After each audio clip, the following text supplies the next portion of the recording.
जयंत सो रहा है पक्का। चोर। Hey yo good morning people, welcome back to another video. अच्छा बहुत देर बाद वीडियो आ रही है, सॉरी उसके लिए। बाकी मैं अभी जा रहा हूँ यूनिवर्सिटी और जैसे तुम पीछे देख रहे हो भाई बर्फ़ गई है पड़। अब हो गए 20-25 लाख रुपए वसूल। ओए होए। चलो पहले फटाफट गेट वेट खोले, अपने को जाना है यूनिवर्सिटी। और 9 बजे का लेक्चर है और 8:40 तो मेरे यहीं हो गए। यहाँ से 15 मिनट की यूनिवर्सिटी है। Got the bus pass, I got the bus पास, तो ऐसी कोई टेंशन है नहीं। बाकी तब तक तुम लोग ये व्यूज़ एंजॉय करो जो मैं तुम्हें दिखाने वाला हूँ। यहाँ पहली बर्फ़ पड़ी थी कल और ये विंटर वंडरलैंड चल रहा है बेसिकली। यहाँ पर क्रिसमस बहुत धूमधाम से, तू आ जा बीच में भूज के।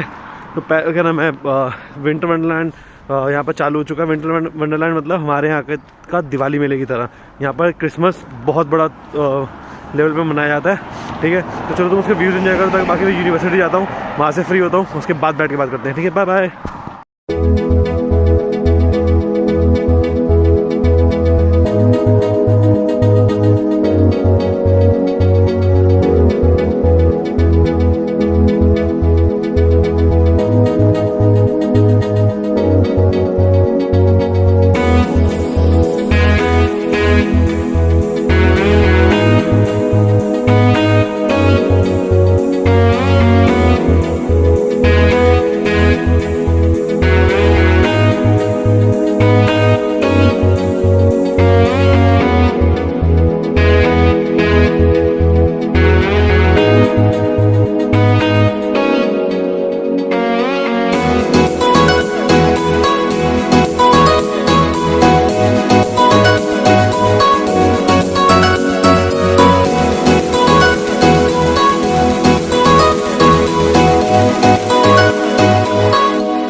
हे yo what's up people, welcome back to the second part of the video. अच्छा इसके अंदर मैं बता, एक तो मैं पहले इतना धीरे क्यों बोल रहा हूँ क्योंकि मैं यहाँ सुबह 6 बज रहे हैं जब मैं वीडियो रिकॉर्ड कर रहा हूँ और मेरा फ्लैट मिट रहा है। सो अगर वो उठ गया तो भाई साहब एक तो मेरा चैनल अनसब्सक्राइब मारेगा, ऊपर से मुझे मारेगा क्योंकि अभी सुबह का टाइम है यहाँ पर, तो दे आर स्लीपिंग, तो इसलिए मैं बहुत आराम से बोल रहा हूँ।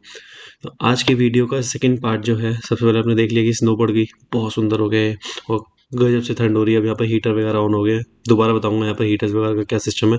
बट सबसे पहले ये बताना जरूरी है कि भैया मैं यहाँ क्या करने आया हूँ, मेरा कौन सा कोर्स है। लोगों ने पूछा कि भाई MSc finance and investment banking में क्या है, यूनिवर्सिटी कैसे चूज़ करते हैं, ये वो फलाना ढिमाना। तो आपके सारे क्वेश्चंस का जवाब मैं देने वाला हूँ। सबसे पहले तो मैं आपको ये बता दूँ कि मैं कौन कौन से क्वेश्चन का जवाब देने वाला हूँ। एक ये जो है कि भैया मैं क्या करने वाला हूँ। दूसरा, आपको यूनिवर्सिटी कैसे सिलेक्ट करनी है, हाउ टू सिलेक्ट यूनिवर्सिटी है। ठीक है। थर्ड, एक क्वेश्चन इस सबसे लास्ट में बताऊंगा कि मैं आंसर क्या देने वाला हूँ और इसका क्वेश्चन क्या था। ठीक है, मतलब बेसिकली लास्ट में बात करेंगे। क्या बात कर रहा हूँ मैं, मतलब सुबह सुबह पी रखी है मैंने, मैं ड्रिंक नहीं करता।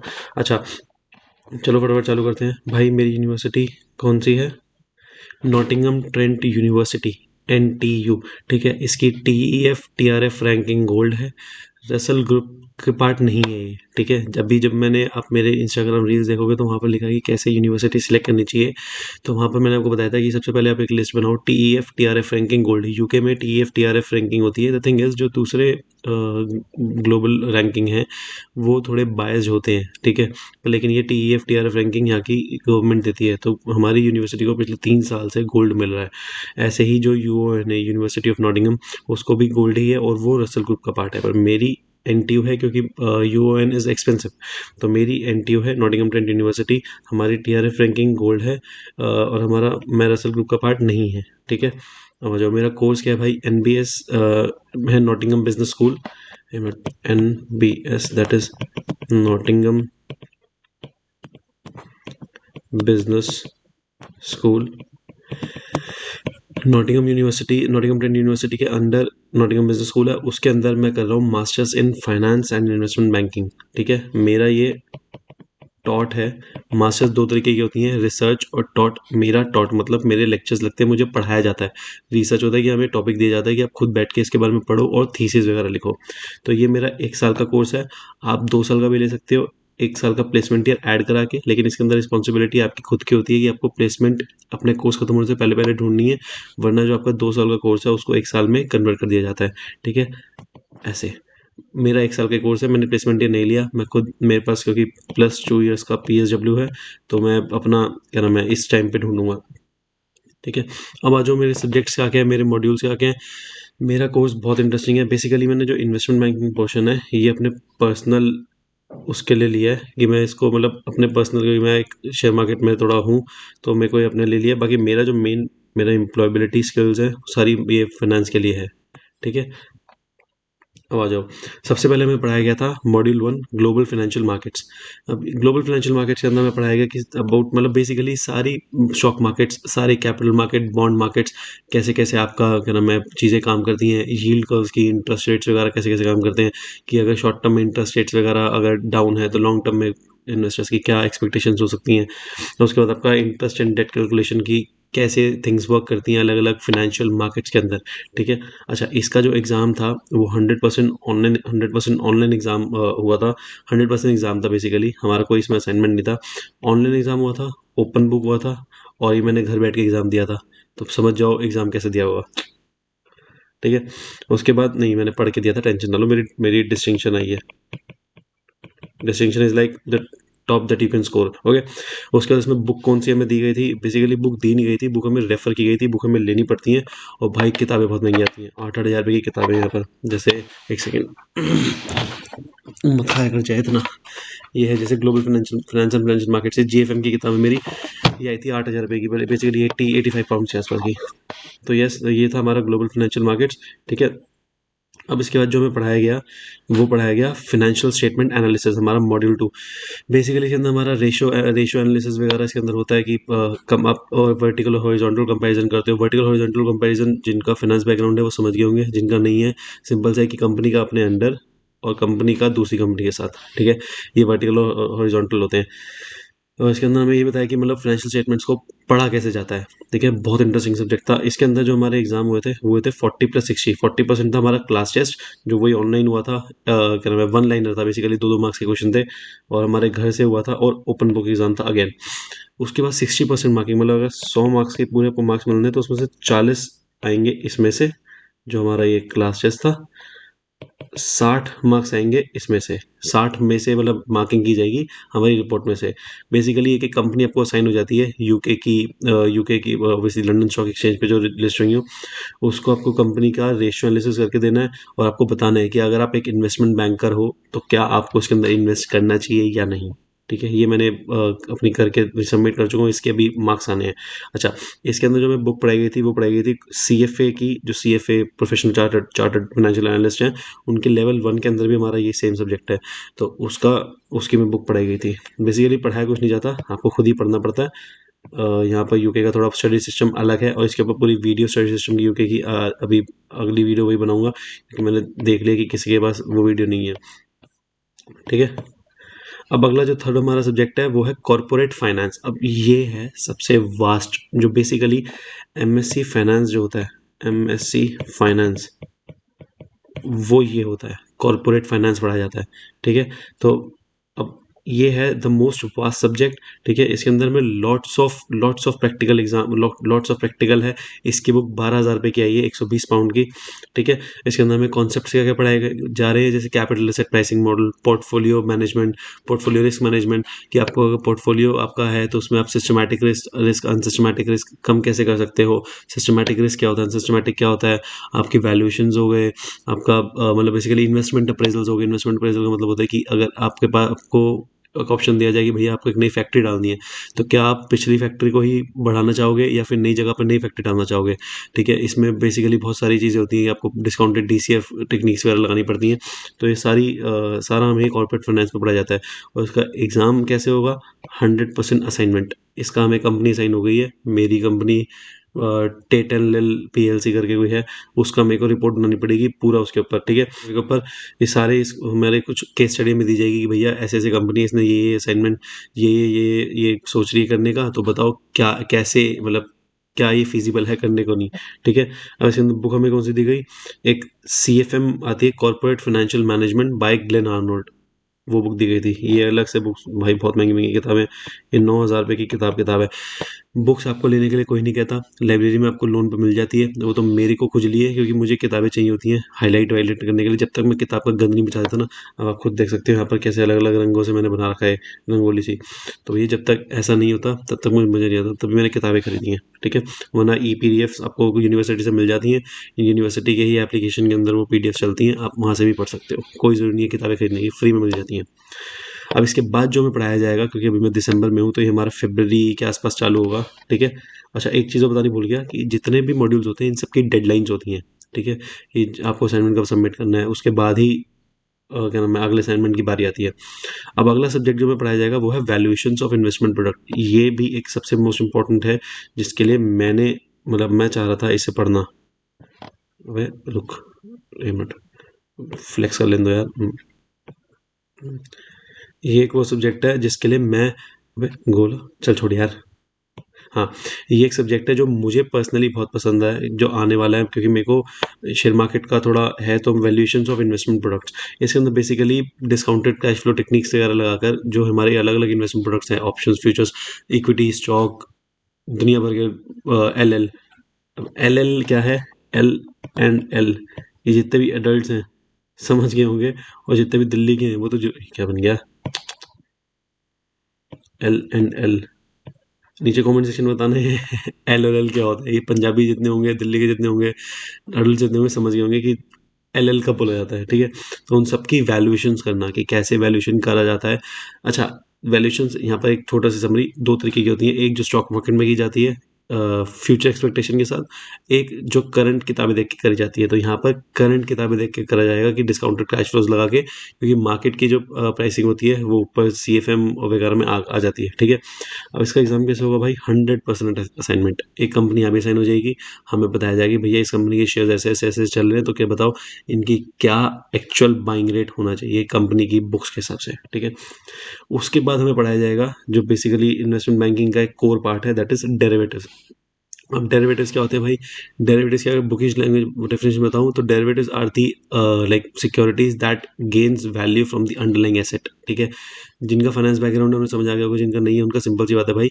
अगर एक स्टॉक है जैसे रिलायंस का मान लो इंडिया में तो रिलायंस का फ्यूचर होगा, एक रिलायंस का फ्यूचर एंड ऑप्शंस वो होते हैं उसके डेरिवेटिव। इसका मतलब है कि जो फ्यूचर ऑप्शंस हैं उनकी वैल्यू रिलायंस के शेयर पे डिपेंड करेगी, ठीक है, कि भैया बढ़ेगा या कम होगा। अब फ्यूचर और ऑप्शंस क्या होते हैं, छोटी सी समरी। फ्यूचर्स में आप लोग एक ऐसे कॉन्ट्रैक्ट में एंटर करते हो कि भैया अगर फ्यूचर में अगर स्टॉक, मैं आज स्टॉक इतने में बुक कर रहा हूँ, एक महीने बाद मेरे को इसी प्राइस में मिलेगा, चाहे वो कम हुआ हो चाहे बढ़ता हो, ठीक है। ऑप्शंस में भी कॉल और पुट होती हैं। अब डीप में नहीं जा रहा क्योंकि हो सकता है कि आप लोगों ने कभी ना देखा हो, कंफ्यूज हो जाओ। तो डेरिवेटिव्स में आपको हमें ये पढ़ाया जाएगा, सी एफ डीज हो गए, ये सारा लंदन स्टॉक एक्सचेंज के हिसाब से, ठीक है। इसका भी हमें 100% असाइनमेंट मिलेगा। एक कंपनी दे दी जाएगी जिसके स्टॉक ऑप्शंस वगैरह के बारे में हमें लिखना होगा। अब लास्ट सब्जेक्ट जो इन्होंने हमें पढ़ाना है वो पढ़ाना है इन्वेस्टमेंट पोर्टफोलियो मैनेजमेंट। इसका मैं कर रहा हूँ बेसब्री से इंतजार, क्योंकि ये मुझे पढ़ना है, ये अच्छी चीज़ है। इन्वेस्टमेंट पोर्टफोलियो मैनेजमेंट बेसिकली ये है कि अगर आपका कोई पोर्टफोलियो है, एक तो सी एफ एम के अंदर जो पोर्टफोलियो मैनेजमेंट है वो बहुत छोटा सा पार्ट है, तो वो उन्हीं सब्जेक्ट्स का, उन्हीं चैप्टर्स का पूरा पूरा एक सब्जेक्ट है हमारे पास, कि हम पोर्टफोलियो को मैनेज कैसे कर सकते हैं। बेसिकली पोर्टफोलियो मैनेजमेंट के अंदर दो चीज़ें बहुत इंपॉर्टेंट होती हैं, एक सिस्टमैटिक रिस्क कैसे कम करें, एक अनसिस्टमैटिक रिस्क। अनसिस्टमैटिक, स्पेलिंग अगर मैंने फक कर दिया तो सॉरी। ये पहली तो बात, ये होते क्या है, उनको कैसे कम किया जाता है, ये हमें इन्वेस्टमेंट पोर्टफोलियो मैनेजमेंट के अंदर पढ़ाया जाएगा। उसके बाद इसका एग्ज़ाम कैसे होगा? एक तो इसका 100% ऑनलाइन एग्ज़ाम होना है, ठीक है। घर बैठे होगा और ओपन बुक होगा, ठीक है। बाकी कोविड का देखो क्या होता है यहाँ पर, क्योंकि कोविड के केसेस थोड़े बढ़ रहे हैं, लॉकडाउन मुश्किल है लगना, बट हो सकता है कि क्लासेस सारी ऑनलाइन कर दी जाएं। पर अभी हमारी ऑफलाइन ही, हम तो जा रहे हैं, भी यूनिवर्सिटी से हमें कुछ नहीं आया। ये मैं प्रिडिक्ट कर रहा हूँ कि शायद हो सकता है जनवरी या फरवरी के अंदर हो जाएगी, क्योंकि ठंड बढ़ती जा रही है और कहते हैं कोविड जब ठंड बढ़ती है तो ज़्यादा म्यूटेंट होता है, ठीक है। अब लास्ट में जो हमारा 3 महीने होते हैं, हमें 3-4 ऑप्शन दिए जाते हैं कि भैया या तो ये कर लो इन, अबे क्या, सॉरी फॉर दी हैंडराइटिंग यार, या तो आप कर लो इंटर्नशिप, या तो आप कोर्स वर्क, या आप चले जाओ किसी बाहर कंट्री के अब्रॉड एड, मतलब बेसिकली आउट ऑफ यूके कुछ कंपनी कंट्रियां हैं जहाँ पर हमारी एनटीयू का टाई अप है। आप उन यूनिवर्सिटीज़ में जाके 3 महीने जाकर उनके साथ पढ़ सकते हो, उनका चीज़ें समझ सकते हो, ठीक है। या चौथा होता है रिसर्च, जो मैं करने वाला हूँ, ठीक है। इंटर्नशिप के अंदर वही 3 महीने की इंटर्नशिप कर लो किसी कंपनी के अंदर। कोर्स वर्क आपको कंपनी अलॉट कर दी जाएगी, काम करो। अब्रॉड एजुकेशन आपको बता ही दिया। रिसर्च बेसिस में होता है कि हमें एक टॉपिक दे दी जाएगी कि उसके बारे में बैठ के आपको पूरा का पूरा रिसर्च करना है, ठीक है। तो मैं बेसिकली ये करने वाला हूँ। अबे छोड़। अच्छा ये तो हो गया, जो ये तो हो गया कि भैया मैं क्या पढ़ रहा हूँ। अब यूके में अलग अलग यूनिवर्सिटीज़ का अलग अलग पढ़ाने का पैटर्न है, लेकिन मोस्ट कॉमनली दो ही पैटर्न होते हैं। एक तो सारे सब्जेक्ट साथ पढ़ाओ, इकट्ठे इकट्ठे करके पेपर लेते रहो। जो हमारी यूनिवर्सिटी करती है, जो कि मुझे बहुत खुशी है कि हमारी यूनिवर्सिटी ऐसे करती है, वो है 3+1। ये 3 वीक्स पढ़ाते हैं, एक वीक उसका एग्जाम लेते हैं। बेसिकली जनवरी अगर है तो पहले 3 हफ्ते भैया आपकी पढ़ाई कराई जाएगी। लास्ट के हफ्ते आपका असाइनमेंट किया जाएगा, असेसमेंट किया जाएगा, जिसमें आपका असाइनमेंट या एग्जाम दोनों में से कुछ भी हो सकता है, ठीक है। अब जो 3 वीक्स ऑफ स्टडी होती है, इसके अंदर हमारे रिकॉर्डेड लेक्चर्स हैं जो हमें घर से देख के जाने होते हैं।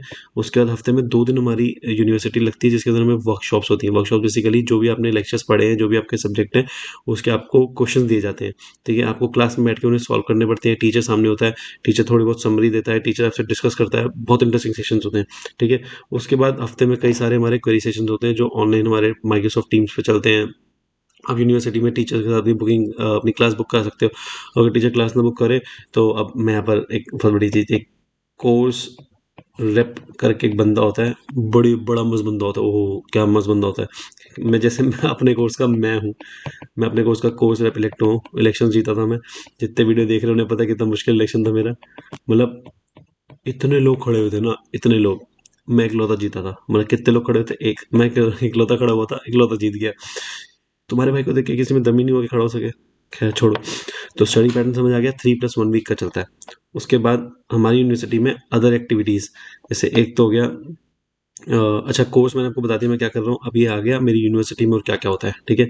अदर एक्टिविटीज में क्या, TLD, that is transformation leadership development. India में ना इस चीज़ पे बहुत कम, हमारी जो नॉर्मल यूनिवर्सिटीज़ हैं, इन चीज़ों पे बहुत कम ध्यान दिया जाता है।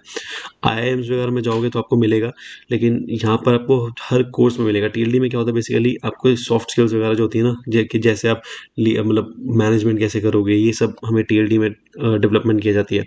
उसके बाद हमारा आता है यूनिवर्सिटी का एम्प्लॉयबिलिटी मॉड्यूल। एम्प्लॉयबिलिटी में मतलब हमारा एक एम्प्लॉयबिलिटी सेंटर है जो हमारा CV बनाता है, हमारा कवर लेटर बनाने में हेल्प करता है, और हमें जॉब्स अप्लाई करने में हेल्प करता है, ठीक है। अब उसके बाद अलग अलग सोसाइटीज़ हैं भर भर के। भांगड़ा सोसाइटी, जिसमें मैं पर्टिकुलर पार्ट, जिसका मैं पार्ट हूँ। BDS, already Bollywood dance society होना ही था। अकाउंटिंग फाइनेंस सोसाइटी, जो मेरे कोर्स से रिलेटेड है। तो बेसिकली ऑल इन ऑल मेरे कोर्स में एक तो पढ़ाई है, ठीक है। उसके बाद मैं जो अलग अदर एक्टिविटीज़ करता हूँ, सोसाइटीज़ वगैरह हैं। तो all in all it's a wholesome package. अगर आप पढ़ाई करने का सोच रहे हो इंडिया से बाहर, तो देखो यूके आ जाओ। और यूके में भी कहाँ, नॉटिंघम की student life is the best. अभी मैंने बहुत सारे व्लॉग्स बना रखे हैं, अभी गए नहीं क्योंकि मैं बहुत बिजी चल रहा था पिछले पूरे मंथ। सबमिशंस वगैरह थे और बहुत कुछ और भी हो रहा था, तो मैंने व्लॉग्स बना रखे। क्या तो इनकी यहाँ पर पब पब लाइफ है। इतने इतने क्लब्स हैं, इतने पब्स हैं।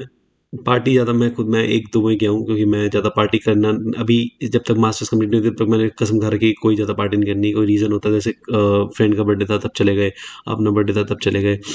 तो अभी पार्टी ज़्यादा नहीं, ठीक है। बट लेकिन नाइट लाइफ सुपर ऑसम है। यहाँ पर सारे स्टोर्स अवेलेबल हैं। 24 घंटे ये क्या नाम है, नॉटिंघम खुला रहता है। नॉटिंघम खुला नहीं रहता, बेसिकली 24 घंटे यहाँ हलचल लगी रहती है। वो बहुत सुंदर जगह है। अभी पीछे देखा होगा आपने बर्फ़ वाले में, कितना मस्त हमारा ओल्ड मार्केट स्क्वायर है। उसके बाद अब भाई, अब जिस थाली में हम खाते हैं उस थाली को हम चूम के जाते हैं। तो भाई why like should you come to NTU, क्या आपको NTU आना चाहिए। एक कहावत है, अगर आपको यूनिवर्सिटी जाना है, मतलब बाहर पढ़ने जाना है, तो या तो ऑक्सफोर्ड हो, या कैम्ब्रिज हो, या हार्वर्ड हो। इसके अलावा कोई भी चलेगी, ठीक है। कोई भी चलेगी। और अगर कोई भी जाना है तो यस, आपको नॉटिंघम आना चाहिए। अगर आपका बजट अच्छा है, आपका लोन पास हो जाए, तो UON करके यूनिवर्सिटी है, यूनिवर्सिटी ऑफ नॉटिंघम। ये एक रसल ग्रुप का पार्ट है।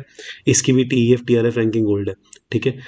और अगर आपका बजट थोड़ा कम है, जैसे मेरा कम था, तो आप NTU आ जाओ, स्मूथ आगे बहुत अच्छी यूनिवर्सिटी है, बहुत अच्छी इसका नाम है, नॉटिंघम ट्रेंट यूनिवर्सिटी। ये TEF TRF रैंकिंग गोल्ड है UN के साथ। बट लेकिन ये सिर्फ रसल ग्रुप का नहीं है। अब बच्चे पूछते हैं भाई, कंफ्यूज हो रहे होंगे, रसल ग्रुप है क्या। बेसिकली यूके एंड आउटसाइड और भी कंट्रीज जो हैं वहाँ पर ना एक मतलब बेसिकली रसल ग्रुप एक ग्रुप ऑफ कंपनीज है जिसकी अपनी खुद की यूनिवर्सिटीज है। जैसे इंडिया में श्रीराम ग्रुप है, उसकी श्रीराम SRCC है। ऐसे ही रसल ग्रुप है, ऐसे ही एक रसल ग्रुप है जिसकी ना बहुत सारी यूनिवर्सिटीज हैं, जिसका मतलब एक कहते हैं ना नाम होता है वैसे है। तो आपको फ़र्क पता चल जाएगा रसल ग्रुप और नॉन रसल ग्रुप में। पर लेकिन NTU is better, NTU is better मतलब देन अदर यूनिवर्सिटीज़। बट तो डोंट वरी, अगर आप एनटीयू का एनटीयू में मिलता है तो बहुत सी चीज़ है, बहुत सी यूनिवर्सिटी है, तो खुश हो गए। अच्छा अगर आप कहीं और जा रहे हो यूके के अंदर किसी भी और यूनिवर्सिटी, तो बेसिकली ये समरी है कि यूनिवर्सिटी आप यूके आप यूनिवर्सिटी कैसे सिलेक्ट करें। सबसे पहले तो आप एक लिस्ट बनाओ आपकी अपनी यूनिवर्सिटीज़ का, जो जो जो आपको आपका डिज़ायर्ड कोर्स ऑफर करती है। उसके बाद उनमें से छांट लो भैया जिसकी TEF TRF रैंकिंग गोल्ड है। भाई पहले बता रहा हूँ, ब्रोंज भी नहीं चलेगी और सिल्वर तो बिल्कुल नहीं चलेगी। ठीक है, उसके बाद आपको चेक करना है उस लिस्ट में से कि भैया रसल ग्रुप के कौन कौन से हैं। अब रसल ग्रुप निकाल ली। अब ठीक है, अब अगर रसल ग्रुप के आपका बजट नहीं बन पाता, टेंशन मत लेना, लेकिन TEF TRF रैंकिंग गोल्ड ही लेना, उससे नीचे नहीं। अब जैसे मैं एक समरी के लिए बता दूं कौन कौन सी यूनिवर्सिटीज़ का TEF TRF रैंकिंग गोल्ड है। जहाँ मैंने अप्लाई करा था, एस्टन, बर्मिंगम, स्पेलिंग गलत हो सकती है भाई, बर्मिंगम में है। और कौन सा था, एसेक्स यूनिवर्सिटी है, वो भी गोल्ड रैंकिंग है। बेसिकली ये तो एक क्राउन यूनिवर्सिटी है, बिजनेस स्कूल। ठीक है, और भी दो चार यूनिवर्सिटीज़ हैं, ये वो यूनिवर्सिटीज़ हैं जो मुझे ध्यान है अब, क्योंकि ऑब्वियसली। ठीक है, अब आपको ये भी बता दी मैंने यूनिवर्सिटी कैसे सिलेक्ट होती है। अच्छा, अब एक लास्ट का क्वेश्चन जो मैंने पहले नहीं बताया था, why you should come to Nottingham. इसका जवाब देने के लिए पहला रीज़न तो ये क्योंकि मैं यहाँ हूँ, आओ मिलो, बैठे गप्पे मारते हैं। दूसरा, मेरी इंस्टाग्राम का मैं नीचे लिंक छोड़ दूंगा, वहाँ जाओ, मैंने एक रील बनाई है कि why you should come to Nottingham. वो रील देखो, आपको समझ आ जाएगा कि नॉटिंगहम क्यों है। तो चलो, ये था मेरा कि मैं क्या कर रहा हूँ यहाँ पर। थैंक यू सो मच, रुको मैं वो भी लिखी दूँ, थैंक यू ऑल। जितने भी सोच रहे हैं भाई ये डिवाइस कौन सी है, ये iPad Pro 12.9 है, 12.9 है, मेरा नहीं है, मेरे फ्लैटमेट का है जो भी अंदर सो रहा है, जिसकी मैं नींद आराम कर रहा हूँ। अंदर से 2 बार आवाज़ मार चुका है। ठीक है, तो चलो बाय बाय। अब मिलते हैं अगली वीडियो में। अगली वीडियो एक नॉर्मल व्लॉग होने वाला है। हमारा इवेंट हुआ था थ्रॉनब्रिज, बेसिकली हमें हमारे रास्ते से कूदवाया गया था 100 फीट ऊपर से, एक हल्की सी समरी। यो तो अभी हाँ, ये आने वाला है। ठीक है, बाय बाय।